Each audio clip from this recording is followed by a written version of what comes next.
Well, hi, everyone. I'm David Glazer, and I'm here with Katie Burkhart. Hello. And we're here to talk about relationships with drug and device companies. Got a few housekeeping things. First, if you hear any pounding noises, it is either Katie beating her head against the wall as she listens to me for the umpteenth time, or there's some construction going on around here, and every now and then weird noises emanate. So we apologize for that, but we've got limited control over it. Second, it is the lunch hour in many places, and that causes the internet to slow down. If you get a crummy connection, you're always free to dial in. And the number, I won't give it to you out loud because you can see it in the bottom right of your screen, which is also where you ask questions. So if you want to send a question to Katie or me, you can always feel free to do that. You don't have to wait till the end. We read them as they go, so feel free to send one of those anytime. Last housekeeping item, our next two webinars, and first we apologize for rescheduling reasons, we wound up having to move today's. But the next two are going to be super cool. And they are designed primarily for in-house counsel and people who do a lot of healthcare stuff to really focus on the issues that drive in-house counsel crazy. So the first one, which will be October 12th, this time, October 12th, is creative approaches for interacting with the government. And we'll talk about, creative strategies for dealing with overpayments, and tips for dealing with investigations and voluntary disclosures and a whole bunch of other related things. Then on November 9th, we're going to focus on relationships in the healthcare industry. And, how do you do joint ventures, some really creative ideas. Steve Beck, one of our colleagues, has a couple of really interesting ideas for nonprofit companies, and we'll go through those. So now that I've killed enough time, I'm going to turn this over to Katie, who's going to start off by kind of giving us some background on drugs and device relationships and the anti-kickback statute. All right, so here are some of the more common types of drug-device deals that we're going to talk about today. And I would also encourage you to, if you have a unique drug-device arrangement that's been proposed that we don't talk about, we're always interested in hearing about them. So in addition to your questions, we'd like to hear about those as well. The main question that we're really going to be looking at in a number of examples that we'll get to shortly is whether the drug or device relationship with the physician or hospital is going to be a potential violation of the federal anti-kickback statute. And the anti-kickback statute is actually a fairly simple statute as far as statutes go. It basically says that it's illegal if you're offering, soliciting, making, or receiving any payment that's intended to influence or induce referrals for services that are paid for by a federal healthcare program. So you have both sides of the deal being implicated. It's not just the company who makes the payment, it's also if you receive the payment, if you're on the hook here. One thing to note is that payment isn't just cash payment. It can be a gift, something in kind, a fur coat, a free trip. So we're not just talking about cold hard cash. It's really something of value. The government, when they're analyzing these situations, uses what's called the one purpose test. So you might have 100 different reasons to accept a payment from a drug company, and the drug company might have 10 good reasons to make the payment. But if even one of those is involved in influencing referrals or intending to get the physician or the hospital to order the drug or device, then the payment's illegal. So intent of the parties is everything. The government regulators are going to be trying to figure out what's in the minds of the parties, and is there any reason that the payment was made to get a referral. So in these situations, you're going to be building defenses such as this. Well, I wasn't paid to refer to order a drug. I was actually paid to give a speech, or I was paid to do some research, or maybe even I was paid to listen to some information. Now, we'll go into later about whether those types of defenses, whether each is viable, but those are the types of things you're going to be saying in response to an allegation that you have a kickback problem. There are a number of safe harbors to the anti-kickback statute. We won't talk about them in detail because for the most part, a safe harbor is not going to cover a type of gift or payment between a drug device company and a physician or a hospital. But if you are looking at the safe harbors, you're probably looking at one of the biggest issues, which is whether the payment is fair market value. And that's often what you can get hung up on when you're looking at the safe harbors. Important thing to remember is that safe harbors, even if you don't fit one, it doesn't necessarily mean that your relationship or the arrangement you're looking at is illegal. You can have a perfectly legal arrangement and not fit within a safe harbor. The main question is going to be, what's the intent? Now, common sense is really useful when you're talking about the anti-kickback statute. You're not going to have to probably pay a $10,000 legal bill to get you to the right answer. It really involves sitting down and playing through the reasons that the payment is made and trying to figure out if one of those is to get the physician or hospital to do something to order or refer for the drug or device. There's a process where you can ask for an opinion from the Office of Inspector General, where they will analyze your particular situation. You have to tell who the parties are and the exact facts of the situation. And they will analyze whether or not they think it's a kickback. Importantly, the OIG has said it will not analyze fair market value. So if you're looking to try to get an opinion on that, it's really not worth getting an advisory opinion. And I'm pretty hard-pressed to think of a reason to ask for one, except in maybe very unique circumstances.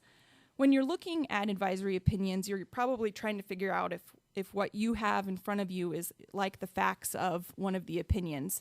And they're good guidance, but they're certainly not binding on anybody except for the particular parties who got the opinion. So they can be helpful in trying to shape your arrangements to know what the government might do, but not going to be binding. I'm not going to spend a whole lot of time on Stark because Stark, by and large, does not apply to relationships between drug device companies and physicians or the companies and hospitals. But that being said, the main rule, the general rule for Stark is that a physician can't make a referral to an entity for the furnishing of designated health services if that physician has a financial relationship with an entity, and that entity can't then bill for the services. So that's the general rule, and as you know, there are a number of various complicated exceptions, which we won't go into here. So like I said, it will rarely affect these arrangements we're going to talk about. The issue, when it's there, if you need to look at Stark, is when you have a hospital and a physician involved in the relationship. And Stark will cover that hospital-physician relationship. So at that point, you need to look at Stark and also tax exemption. Otherwise, you can look just at anti-kickback. So scrutiny will be on the increase. It already is. The press really likes stories about mean and nasty drug and device companies paying lots of money to physicians who are equally bad. So this gets a lot of play out there. People often talk about new codes of ethics like AdvaMed and new requirements for dealing with the drug device industry. These are just what I said they are, codes of ethics. They're not the law. And really, in most cases, the AdvaMed requirements is just restating the anti-kickback statute. And that statute's been around for over 20 years, and it hasn't changed much. So it's probably good to know what the ethics codes are, but when you're analyzing the relationship, you really just need to think about the law. And then just a final note here, remember that the people who are trying to sell this deal to you or persuade you to get into an arrangement with a drug and device company usually have an incentive to get you there because they're paid on sales.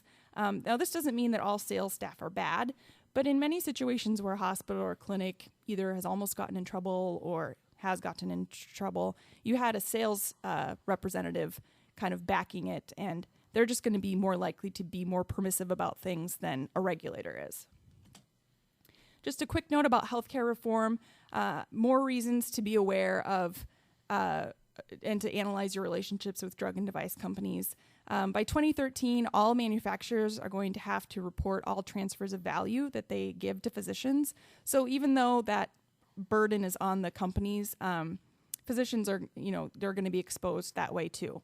And states, state by state may vary. Some states have sunshine laws, and I wouldn't be surprised if we see more coming in the near future. Okay, so before we get to the next slide, I'm going to start off. We got a couple questions already. Several of them are going to be covered, but I like encouraging questions, and this one isn't going to be covered later, so let's deal with it. Does the anti-kickback rule apply only on Medicare business or on all business? Which is a good question, and let me kind of give a slightly nuanced answer. The Medicare anti-kickback statute only applies to payments for that are covered under federal health care programs. But there's a but. Two buts, I guess. The first is that there are other sets of regulation out there, primarily in the form of state law, and we will talk about that a little bit. But you always have to be careful about state law because the overwhelming majorities of states have laws that parallel or are at least similar to the anti-kickback statute. And keep in mind that the payment that you're making need not be a payment for Medicare or Medicaid patients, because what it really is, you can be making a payment that's, I can pay you to mow your lawn or to mow my lawn, but if that's viewed as somehow inducing you to refer Medicare and Medicaid patients to me, what there has to be is a nexus between the payment and Medicare and Medicaid referrals, and if that exists, there's a potential issue. All right, I just want to start with an interesting subpoena that a client of mine got, and it relates to this in that the investigation was of a device company down in Georgia.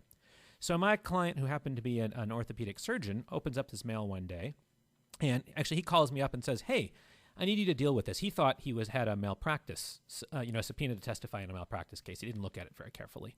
But when I looked at it, I noticed a couple of things. First, it said grand jury subpoena, which should get your attention. And then it said, "The United States attorney requests that you don't disclose the existence of this subpoena. Any such disclosure would impede the investigation being conducted and thereby interfere with the enforcement of the law." And I mention this here just because part of your education of, your employees, physicians, basically anyone in the hospital or the clinic, has to focus on what to do if you're contacted by the government about your relationship. And you need to do that prospectively, because if your employee is unlucky enough to get a subpoena like this and doesn't know that they can come tell you about it, they won't.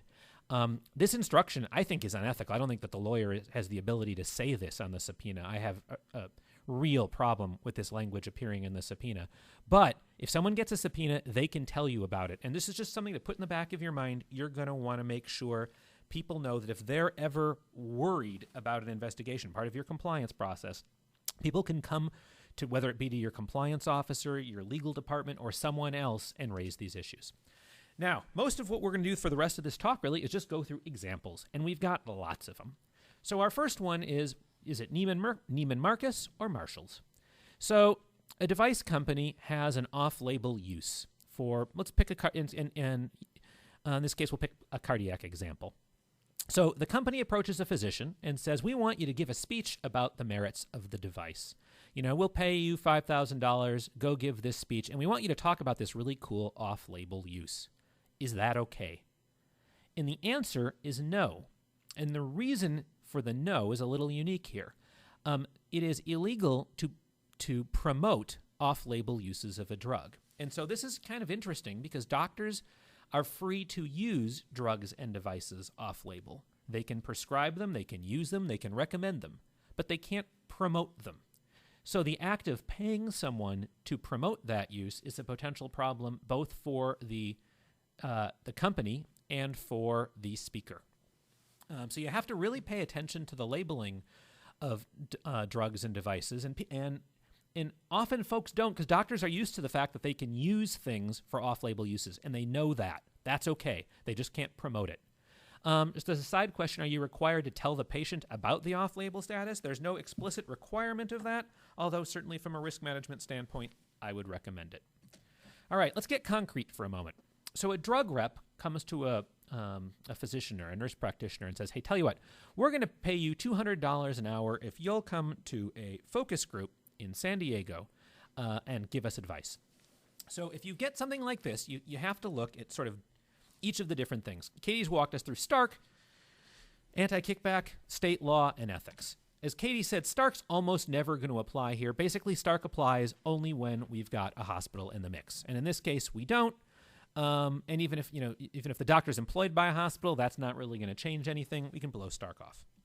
So the anti-kickback analysis. This is all about why. Is there an argument that the reason the drug manufacturer is making this payment is because they're trying to encourage referrals? Well, the possibility certainly exists. And actually, one of the changes is now that there is Medicare coverage of drugs, I think I worry about this more than I did 10 years ago. So you have to think about it. So what are you going to think about? Well, the big question is, why is the practitioner being paid? And so you're going to go through this list of questions. Why are we doing this in San Diego? Could the doctor have done this work from his or her office? If so, that's a negative. Now, really, all of this is on a risk rheostat. Things are going to make it less risky and more risky. If the meeting's in Ottumwa, Iowa, the home of Radar O'Reilly, it's probably less worrisome than San Diego. I'm going to pause for a moment and take you back to it. I was watching Fox News one night. Don't judge me. I'm watching TV, and I see a client of mine on the screen. And I'm just going to read parts of this story. This was way back in 2006. We're going undercover inside an elite world where free meals at fancy restaurants, free stays at lavish hotels, and even cash-in trips to places like San Francisco can be yours, if there's an MD at the end of your name. What happens when Fox 9 investigators start asking questions will reveal some of the elaborate perks drug companies use to entice doctors to their product. So we skip ahead a little bit. They're at the San Francisco airport to see who shows up. A limo driver picks up this doctor who says he's from Red Wing. Each one gets their own individualized limo. The next morning, we're back at the same place for breakfast and then off to a meeting in the conference room for several hours before breaking for lunch. We've been following the agenda printed on Janssen, a drug company's invitation, to keep track of their activities. Saturday afternoon, the doctors can choose between a 3-hour cable car tour or a boat ride to Alcatraz Island. Now, the reporter didn't mention this, but there's a certain irony in Alcatraz as being the choice, because if this is wrong, you might spend more time at Alcatraz than you like. And what's interesting is the way this ended was with the reporter sitting at the airport asking people, are you from the Midwest? I'm from the airport. Do you think patients would be supportive of an all-expense weekend trip in San Francisco paid for by a drug company? My client was literally wearing a coat over his head as he walked by after this kind of sabotage. And so in addition to the legal issues, there are kind of the ethical and appearance ones. So one of the things to note, no one went to jail. This story is in 2006. No one went to jail out of this. So, clearly the government didn't see fit to do an investigation out of here. But here are the things that would worry me. If the session is morning only and you're free all afternoon, I'm asking, well, why did you organize it that way? It suggests it's more about the vacation than it is about the work. Why are they paying for trips to Alcatraz or to Napa Valley? What's going on? And so I'm going to go through a list. I want the answers to be about work, not about recreation. And that's really the test. And what Katie's saying, most of the time you're going to do this in about 5 minutes. Why did you structure it this way? Is going to be the big question. You do have to look at state law. That's almost always going to be the same as the federal law. You got to keep your eyes on new laws. Most of the new laws seem to be about reporting, but there are occasionally weird things that sneak in. For example, Minnesota's got a weird statute that limits payments from a drug company to $50 unless there's a concrete reason for it. So I don't think many people know about that. It doesn't get a lot of press, but it's out there. Okay, so this hypo is actually a little bit of a variation on what David just talked about.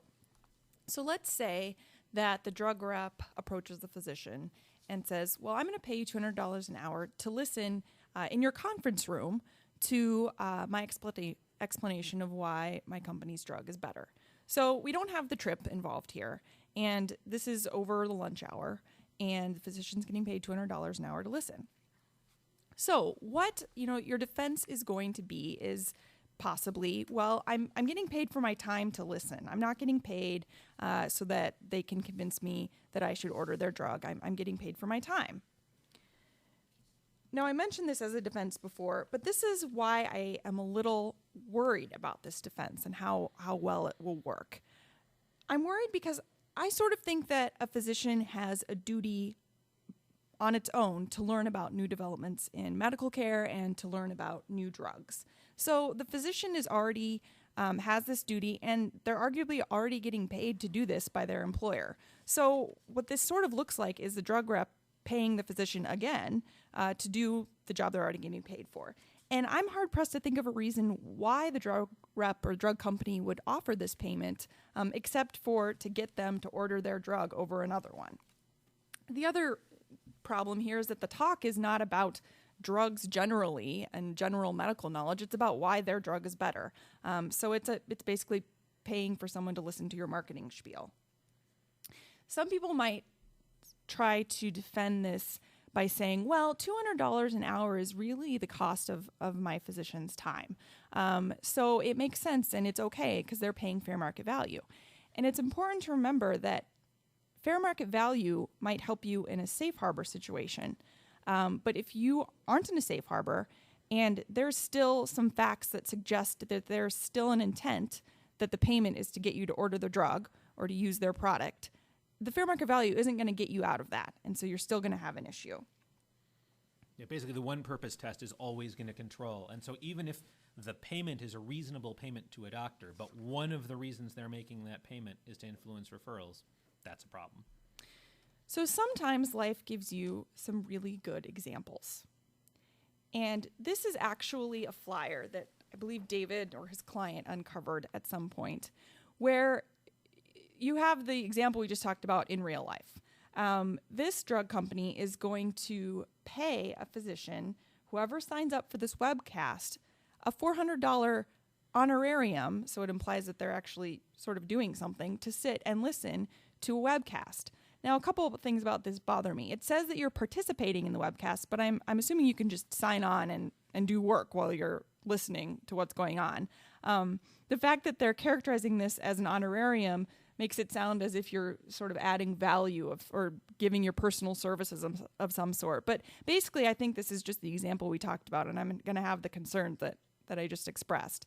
And when I was thinking about this last night, I was getting ready for the talk, I really thought this isn't much different than when you go to a resort and they pull you into the conference room for a few hours in the morning and pay you to listen to their spiel on timeshares. So thinking about that in the drug company physician context doesn't seem so good. So I got a question that kind of fits into this one, so I think we'll just do it right now.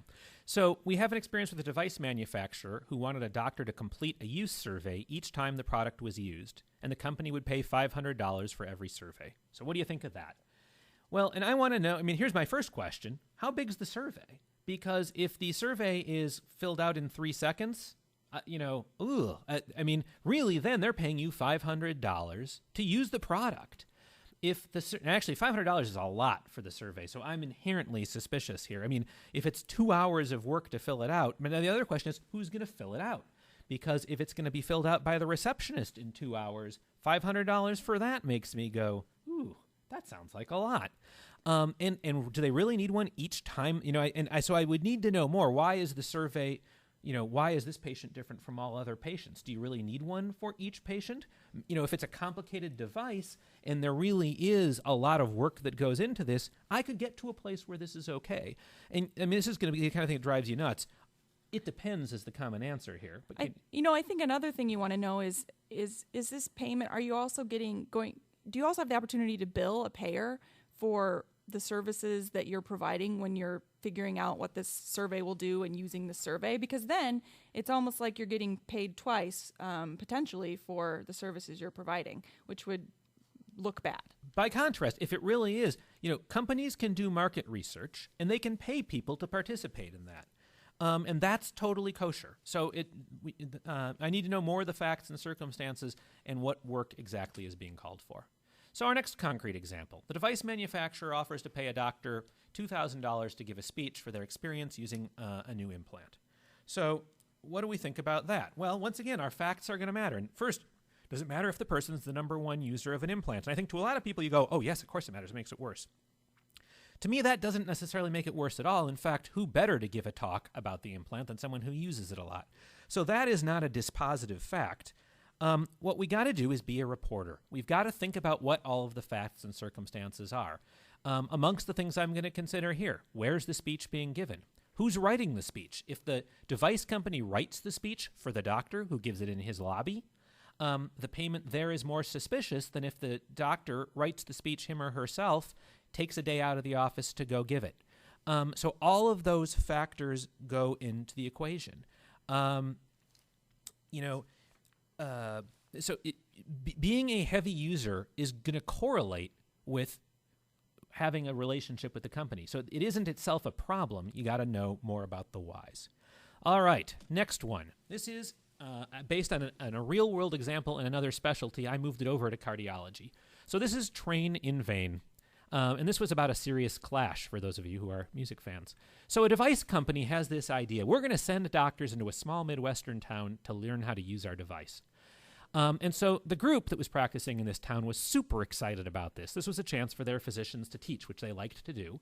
And they were all excited about bringing people into their clinic and to show it off. They built up a mock cath lab, and they were all excited about teaching classes.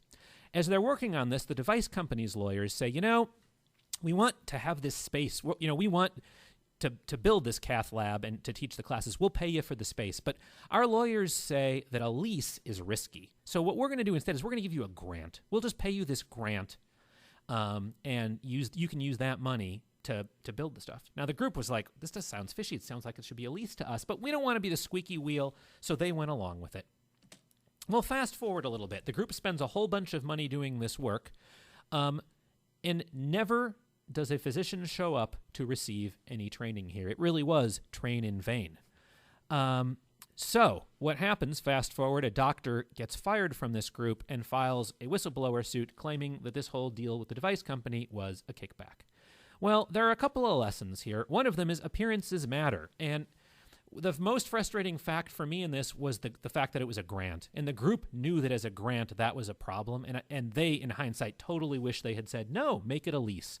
One of the other problems that happened is because they did all of this work and spent all of this money, when the device company later balked at recharacterizing the grant as a lease, they had to decide whether to accept the device company's characterization or be out $40,000. Actually, in this case, I think it was $60,000.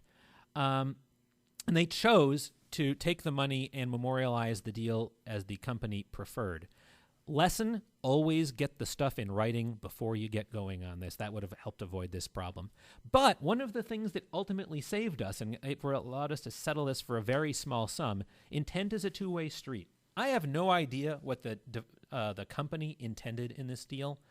I know that my client was very excited to be teaching people, and I would have gladly taken this case to trial on the theory that our doctors intended to do education, and they didn't view this money as a kickback. They viewed this as compensation for a lot of work they were doing. And the fact that no one was trained wasn't really material. Now, the intent of the company, I honestly don't know. And it is important to know someone can be guilty of making a kickback payment. That doesn't mean someone else is guilty of receiving it. And so so defenses can exist, and you have to know your intent. That said, you have to beware of perceptions. Say, what's a mountain goat doing way up here in a cloud bank? The way things seem to you may not be the way they seem to outsiders. All right, so time for some food, fun, and friends. So, a drug rep comes to a hospital and says, we're going to take your hospital purchasing supervisor out, or you could put this in the clinic, as we're going to take the doctor out. You could view this as a specialist taking out a primary care practitioner. It's their birthday. We're taking him out. Going out on the town, the total bill is $350. What do I think of that? Well, I probably can defend that. I mean, I think friends can take friends out for dinner, and that one sounds pretty good to me. Or it's at least defensible on many levels. Friends can buy dinner.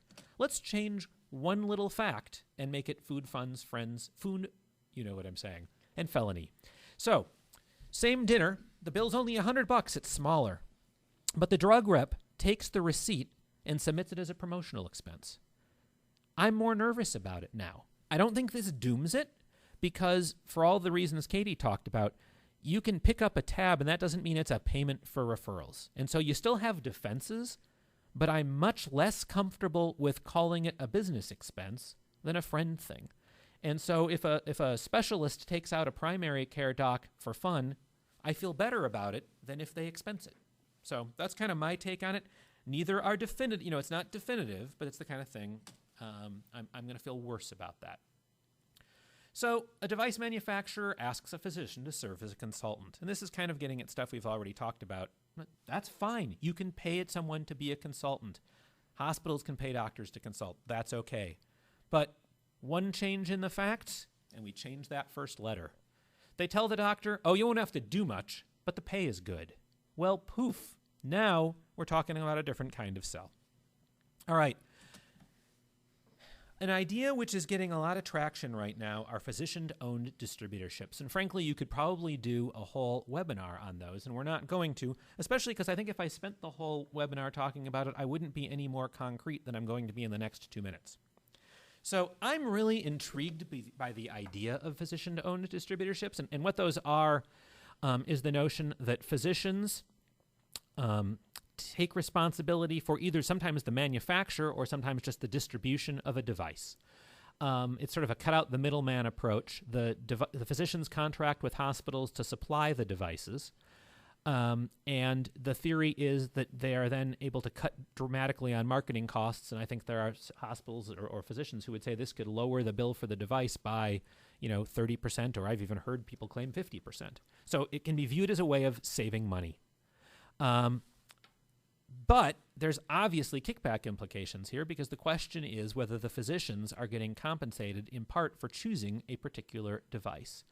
And that the issue can come up basically in a whole bunch of different ways. It can be a relationship between the manufacturer and the physician, between the relationship between the hospital that's purchasing the device and the physician. So there are, between the device company and the hospital, there are many relationships here that have to be considered. This is right now the battle of the law firms. There are two really well-respected law firms that have written opinions that say these are fine. I've read those opinions. One of them I was pretty impressed with. One of them I was less so. But I think that they make decent arguments. There's also a well-known law firm that was hired by the device companies to write a memo saying these deals are always illegal. I didn't personally find that one to be nearly as persuasive. The government, I want to say back in 2007, quite a while ago, solicited comment on these physician-owned distributorships, and they so far have been remarkably quiet. This is the perfect law school exam. I love the idea. I mean, I think it's a really intriguing idea, but I think that the government can make the argument that one purpose of the payment to physicians is to influence their referrals for a particular device. That argument is going to be there. Now, the government may choose to say, we think the savings here outweigh the risk of that and think it's okay. So personally, before I would enter into a physician-owned distributorship, I would carefully think about getting an advisory opinion, something which I am loath to recommend. I think advisory opinions are almost always a waste of time. The only time I've ever asked for them in the past is in a handful of situations where I've had a client who wanted to get a negative answer, and they didn't want to turn someone into the government. They thought that was kind of mean, but they wanted a competitor to stop doing something. And so their solution was ask for an advisory opinion, expecting the no that they could then hand to the competitor. So I'm really intrigued by these things. And David, we haven't seen an advisory opinion there has on not, this it's yet? Correct. There Okay. have been no advisory opinions, just these law firm opinions. And I don't know if anyone has asked for them. I do know there are way more of these physician-owned distributorships than there were when I first heard of the idea, 3 or 4 years ago. I don't know of any prosecutions involving them yet. But I do know, I want to say in June, 5, I think they were senators and not members of, at least 5 members of Congress expressed concern about this and started talking about, wanting to make inquiries. And that, of course, gets your attention as anyone who has been in the crosshairs of a certain senator from A Iowa certain home knows. state Yes. of one of the speakers. Exactly. And let's just put it this way. I'm not from Iowa. Okay. I don't want to spend too long talking about gain sharing because it's a little bit further afield. But gain sharing, or as it's now being known as shared savings, is another sort of relationship. And the reason we're focused primarily on relationships between drug and device companies and doctors and hospitals. And this is really more of a relationship between physicians and hospitals. And so we'll be talking more about this in our November webinar. But, this is a relationship related to device companies that's out there. I think shared savings agreements can clearly be done in a way that's legal. It can clearly save money. You can be avoiding drug wastage. You can be reducing expenses for devices. There are clearly ways of doing this that are okay. The most important thing is I don't think you want to have a drug or device company involved in the shared savings relationship very direct. I think that that's something hospitals and physicians want to work out on their own. If the payment is coming, you want to choose your device and then work on it that way, not be getting paid by the device company to choose them. All right, last couple slides here before I turn it over to Katie for a bit. This one is a trip down memory lane to me. I remember in 1992, I was a baby lawyer, and a client sent me a letter that was written by the legal department of a device manufacturer. Actually, I'm sorry, by a drug company. So this drug company said that if you prescribe this drug 10 times each month, we will send you a free PUVA light box. And that this light box is pretty expensive. I think it was like $70,000 back in 1992. So if you prescribe this drug 10 times a month, we'll give you this device for free. And the letter included a really nice analysis from, and it was signed literally, quote, the legal department, unquote, that said it's fine because this is intended to help patients. And since it's intended to help patients and not your group, it's not a kickback. And this brings us to the patient care myth, one of the great kickback myths out there. The argument that if it relates to patient care, well, then it isn't a problem. That's, frankly, a bunch of hooey. A kickback really, when Katie said it well, whether it's cash, in kind, or whatever it is a payment. So if I'm giving you $500 is a book, or $500 of medical device, it's still $500. And I think that there's absolutely no difference in what the thing is not a major player in the analysis. So the fact that it's related to patient care doesn't help this one bit. Yeah, this is just a really good example of when you have a really, really, really good reason in addition to the reason to get somebody to do something that's illegal. Yeah, and so what I really didn't like about this one was the tit for tat. I mean, the way to get the free thing was to use, is to prescribe this drug. So I hated that deal 20 years ago, and I hate it today. All right, now we're going to move on to an example that talks a little bit about discounts. So in this example, you have a deal where the manufacturer sells you 10 devices. And if you buy 10, then they'll cost you $1,000 each. If you buy 100, then you get them each for $800 a piece. And then for each one after that, you get a $100 rebate. So the more you buy, the more you save. Now, this deal is going to cause a lot of people to squirm. And it's because it involved discounts, and discounts somehow sort of seem bad sometimes, but they save you a lot of money. And it's hard to put your finger on why this makes you feel that way. But you really have to ask a few questions to figure out if there's anything wrong here. And it's very possible that you can have a good defense that this discount is not related to a reason to order the devices. So I'm going to ask, how are you paid? Now, Medicare typically pays for devices on a fee schedule. And if you're a hospital, you're going to likely get paid on a DRG basis. So the fact that you get something cheaply isn't going to affect your reimbursement. However, if you're paid on a cost basis, so you're a critical access hospital, you're a rural health clinic, that's when these facts get important. And you're going to have to think about and disclose the fact that you got this discount and factor in the rebate. And at that point, the discount is more relevant for the kickback analysis. So the key here is really to look at how you're paid to see if the discount is going to make it look like you're getting paid to order. And you have to know each payer carefully and how they're going to pay for these things.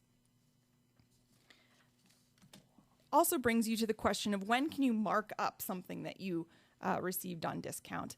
And again, generally, Medicare is going to pay for devices, for example, on a fee schedule. Now, there are some exceptions for items and services that Medicare says you can't mark up. So you have the anti-markup rule, which says you have to take the lower of 3 particular charges. And there are also some carriers, according to David, his experience is that they've said that certain radiopharmaceuticals, which are these things that are used in imaging, are actually going to be paid. You're going to be paid based on what you paid to get the drug. So the takeaway here is really to know the particular rules. But if there's not a clear rule or policy, then your purchase price should not matter. All right, here's another kind of different example. In this situation, say you're a hospital and you want to train all of your nurses on the latest insulin regimen. And so there's a seminar in Orlando that sounds perfect for this. And so in order to get there, you're going to need some help. And so you go and ask a testing device manufacturer to help you pay for the nurse's travel. Now, I really don't like the facts as they are.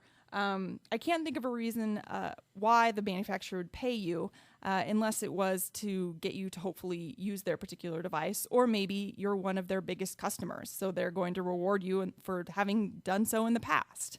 What you really need here is a fact that somehow removes the payment from the potential to order or refer, or rewarding you for that. So changing the facts a little bit, perhaps the ADA gets the scholarships from a number of different companies, and then the ADA itself decides who's going to get the scholarship, who they're going to award it to. And instead of looking at how often those potential applicants or recipients order or refer from the company, they're going to look at what their financial need is based on hardship and other things. So this fact scenario makes me feel better because you have removed the payment from the actual potential to refer. Okay, this is kind of a little bit of a variant on this. I haven't heard this one in a few years. It used to come up all the time. There was one clinic in particular that seemed to get this offer. A drug company would come to them and say, we're going to give you $50,000 so that you can hire, as a fellowship, so you can hire a new physician assistant. And this to me was one of the things that just kind of makes my skin crawl. I don't see a good defense for this one. It looks like just a $50,000 subsidy, and I'm not really sure why they're doing that. So I don't like this one at all. Health screening is an issue that comes up a lot, and so we're going to do a couple of examples here. So a drug company comes to a hospital or to a clinic and says, we'll pay your costs if you do cholesterol screening at the local mall. You know, we're going to do the marketing. We'll put out ads. We'll name you. We'll, you know, and it could be, we're going to name the local clinic. We'll name the local hospital. We'll put the name of the company and the name of the drug. And actually, I think you see these out there a fair amount in the world, which gives you some indication that they haven't been nailed a lot.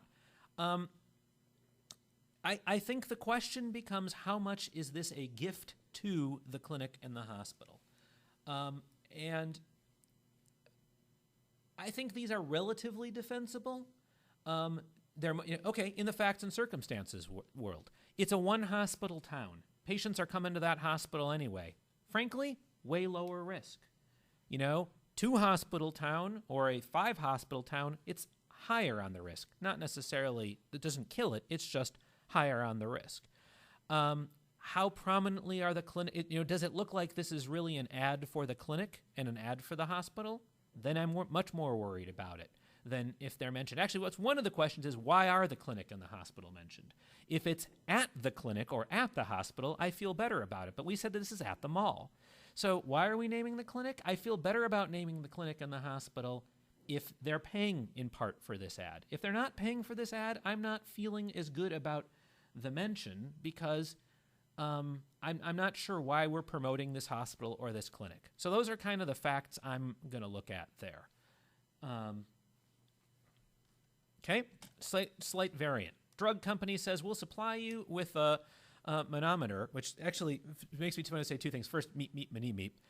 And second, it makes me feel like it's actually like some dating service that we're offering. But in any event, it's prominently labeled with their drug, and they just want, all they want in return for giving you this is your patient list. Then they're going to mail the patients a notice and encourage the patients to come in and get a blood pressure check. Well, I'm hoping various alarm bells are ringing like mad here. One of them should be HIPAA. And actually, one of our colleagues, Breyer, is going to talk. The HIPAA investigations are getting aggressive. They are. And we've seen not only privacy investigations, which did take place in the past, not very often, but we're also seeing security rule investigations, which I know it's a side note, but I think it's extra scary because the security rule, at least to me, not being a techie type of person, is the part that people didn't understand as well. So now you're getting targeted for it. So watch out for HIPAA. Yeah. So, and we'll talk a little bit more about that next month. But this one strikes me as bad on just multiple levels. I don't like the gift element of it. I don't like the use of the mailing list. I don't like drug company or device company promoting a practice.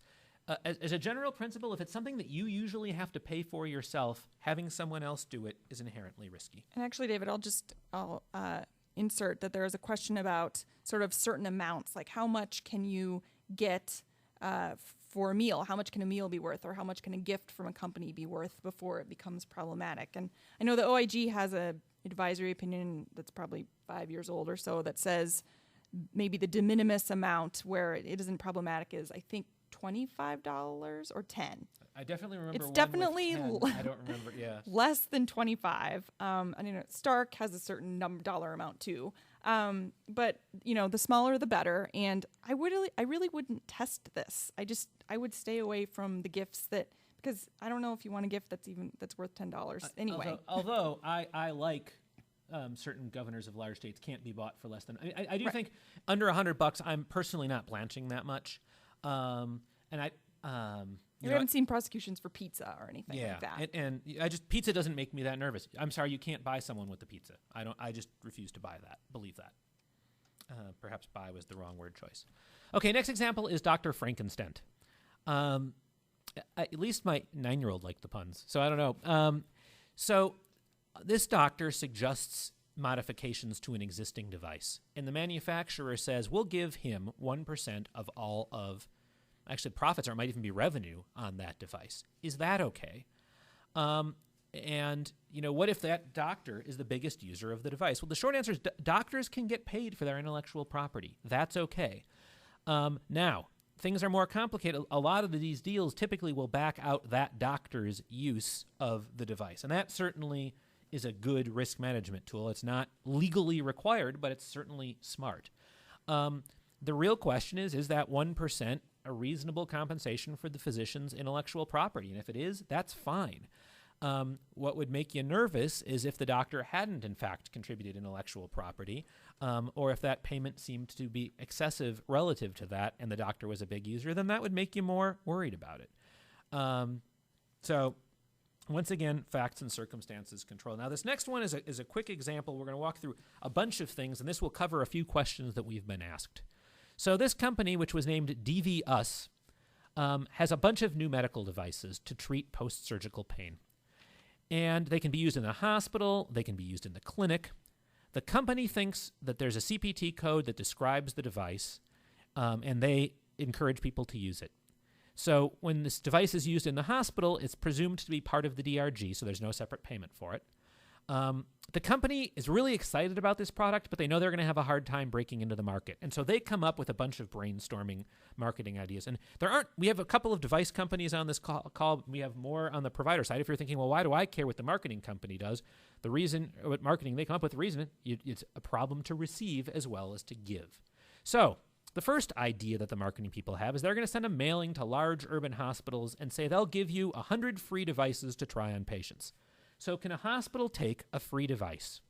And I think the short answer is it probably can. I mean, I think that these aren't conditioned on anything. You may try them and then never use the thing. I don't feel too bad about this. It's not like, remember in all these, it's not crystal clear, okay, but I'm not fretting very much. Now, the next idea is that they're going to send a mailing to smaller hospitals, including some critical access hospitals, that's buy one, get one free. And Katie was alluding to this. I'm more nervous about this one. I don't think it's inherently illegal, but what I'm worried about is now we're going to run into some weird cost accounting stuff. So they're getting cost-based reimbursement. You got to make sure that there's no argument that somehow on the cost report we're getting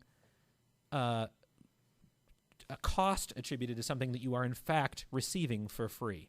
I could still defend this one a bit, but it's more, now I think the burden is actually going to fall on the hospital here more than on the device company. All right, now in some of these small hospitals, it offers another deal. It says, hey, if you buy 10 of our surgical tables, we'll give you 100 of these devices for free. And this is ramping up on our risk rheostat. I think I'm a little less comfortable with this. And as a general principle on the discount stuff, I feel much happier when the discount is on, when there's no linkage between two otherwise unrelated devices.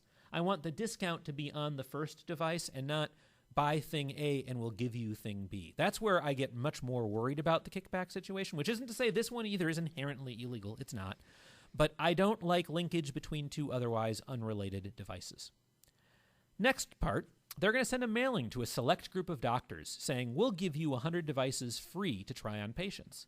And why don't you use code X? If you do that, you can get paid $1,500. And that means these 100 devices are worth $150,000 to your practice.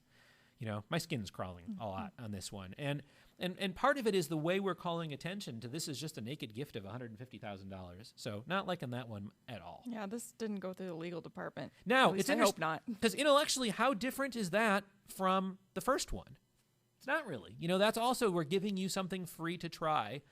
You're revealing your intent in this one. And I think Katie had it dead on, you know. And the first one isn't inherently okay. I think amongst the factors that come into play is, would the hospital otherwise be buying something else, or is this a new add-on? You know, so that, once again, it's part of the risk rheostat. But this last one, the intent is screaming, and that's what Katie's spot on. All right, so using appeals to appeal to people. So this device company has said, you know we get denied a lot. We will offer to pay for your appeal. How do you feel about that? And I feel okay about that. I think it depends a little bit on how you do it. And I'll tell you, for what it's worth, we did a seminar this May where we had a U.S. attorney here, and we ran some of these same examples by him, and he was okay with this one as long as it was done in a reasonable way. I think a device company has a legitimate interest in whether their devices are approved. And I think if they're offering assistance on an appeal, I'm pretty good with that. I will compare it to, and I don't think I'm stealing one of my favorite ironies in life ever was when I gave a speech at a golf outing on Medicare compliance that was paid for by a drug company. And that one didn't feel quite as good to me. A similar story is I was actually giving a speech very similar to what we're talking about now. And as I was being introduced by the administrator, right before I started speaking, he asked for a head count of those who would be attending and bringing spouses to the reception at the nice restaurant that was going to be sponsored by the pharmaceutical company. So again, food might not be a terrible thing. It's not. Again, you can't be necessarily bought with a meal. And I want to just chime in and say, I don't think that the deal I did, that wasn't illegal. It looked, it's the difference, and this is an important thing, the difference between illegal and inappropriate. All right. So I'm going to talk briefly about foundations, and as an incentive to send in more questions, the more questions you send in, the less I'll talk about tax exemption. So the foundation issue comes up in this context when you have a drug or device rep or a company that says, hey, if you set up a 501c3, we'll give you money and we'll support it. And that sounds really great because you get free money. The money you get and the money you earn is going to be tax exempt if you're in line with the tax exemption rules. And so the question in this context is going to be whether it's appropriate for the company to contribute to your foundation, and if so, in what circumstances. So sham 501c3s or see-through use really get you in big trouble. The government regulator is going to try to figure out whether the donation to the foundation by the company or the sponsorship or whatever is really a reason to kick back. And what we're trying to get at, say the purpose of the foundation is research. The research has to be real. The activities of the 501c3 have to be to further the charitable purpose, which is not to be rewarded for referrals or induce referrals. So any facts that suggest that a particular donation or the entire arrangement and how it was set up that suggest that there was some sort of bad intent are going to be bad. Katie, can I use my 501c3 to market my practice? Can I really use it as a marketing wing? That's really what the IRS is trying to make sure is not happening. So you can't be saying you're doing scientific research in your foundation, but really you're just doing the research that you would otherwise do to improve your business and your practice and to basically subsidize your practice. So they want to see real research activities that are in the public interest, and the results have to be timely published. Two of common research models we see are bench research and outcomes research. And the thing with bench research is usually you have the foundation is paying a lab to do some research. And in this case, you want to make sure that the compensation that the foundation's paying to the lab is reasonable, and that it's arm's length. Because even if the lab's on the outside of the foundation, there still could be an excessive benefit that would not be in line with the tax exemption rules. Outcomes research is usually where you're trying to refine or redefine the standard of care. And again, this is exactly what David said. We're worried about making sure that the foundation is just not a vehicle for doing research on behalf of the drug company. This has to be useful information that's going to be applicable to numerous practitioners and providers and people out there, that's going to contribute to the general scientific knowledge. A couple other things that the foundations do is they have seminars or do educational activities. Now, when you're targeting practitioners, again, you have to make sure that the company isn't paying the foundation to basically market to the practitioners.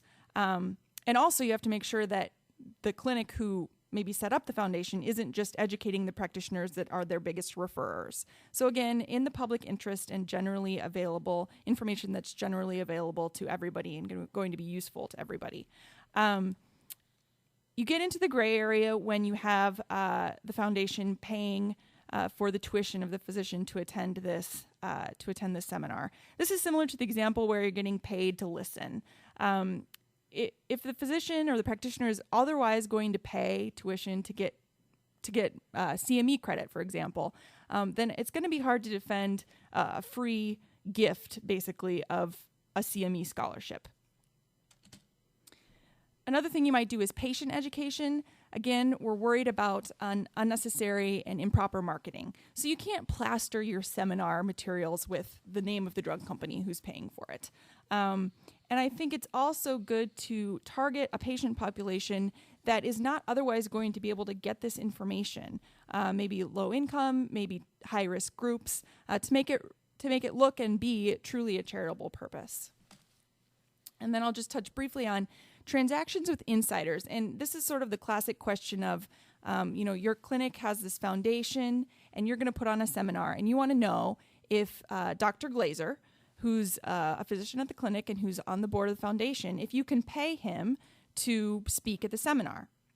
And so since Dr. Glazer is an insider, there are a couple factors the IRS are going to look at and that you should too. You want to make sure that what you're paying him is going to be the same amount that you would pay his counterpart who's on the outside of the foundation. Is this an ordinary necessary business expense? Hopefully you're not really trying to just disguise the compensation as it flow through from the drug company to Dr. Glazer to talk about the information the company wants you to talk about. And just looking at the facts and circumstances of the whole arrangement. Okay, so on the track of research studies, this is a really tricky one. And basically, we're just going to go over a minute or two here. The manufacturer is going to pay a per visit fee for you to study a drug and device. Let's say it's $300. So the question is, can you also bill Medicare for that? Now, we talked about this earlier. It's interesting, Medicare's policy for this says in its national coverage determination that when you're doing services during a clinical trial, if you would normally provide those routine services, even if the trial wasn't present, you can bill for them. And so the question is, can you submit a claim to Medicare? And this is really tricky, and I think you have to really ferret out the facts here. What's the purpose of the payment from the company? Are you getting paid for the care to do the study? Because if you are, and you're also billing a payer, then you just have a plain old Medicare secondary payer question. Maybe the purpose of the payment is to administer the study and you have all these expenses in addition to the care. And if that's the case, then I think if you can demonstrate those expenses, you have a better defense. But in any case, the payment shouldn't be excessive because it does raise concerns. And so practical tips in dealing with the situation would be, before you even start wondering about if you should bill, you should have an explicit agreement that between you and the sponsor that says exactly what the payment is for and also what you're expected to be billing to payers. And also make sure you're keeping track of your expenses so that in case you're getting investigated, you can show that your billing was legit. All right. Okay, we just have a few questions that we haven't answered already. And this one, I think, is a good question because it really gets to why one can be frustrated thinking about this issue. So the question is, so we shouldn't take out potential clients and write off the cost?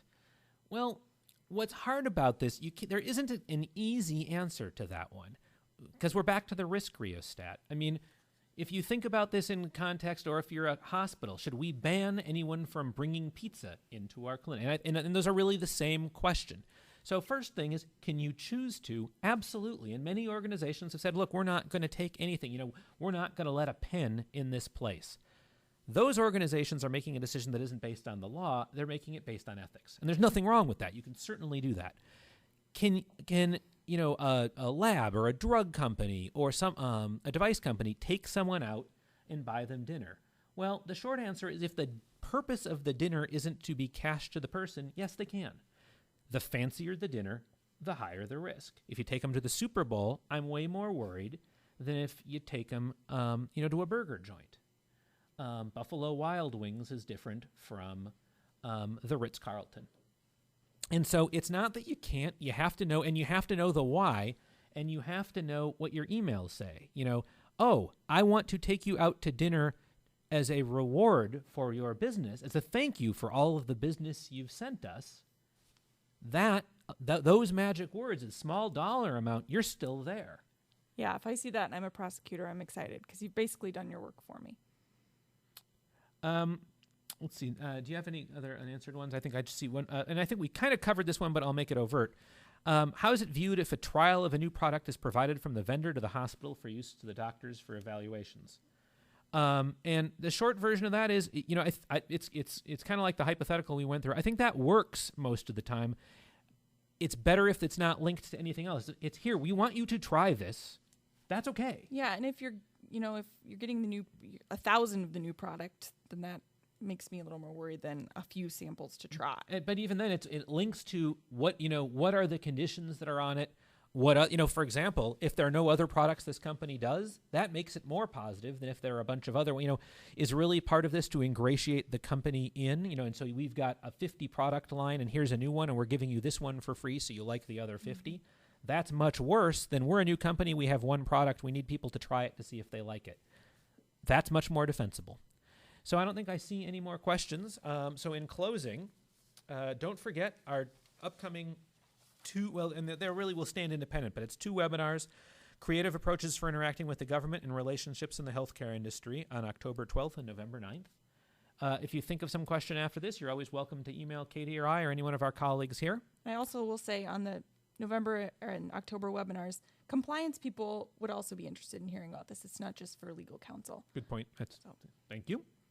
Have a great afternoon and happy almost Ides of September.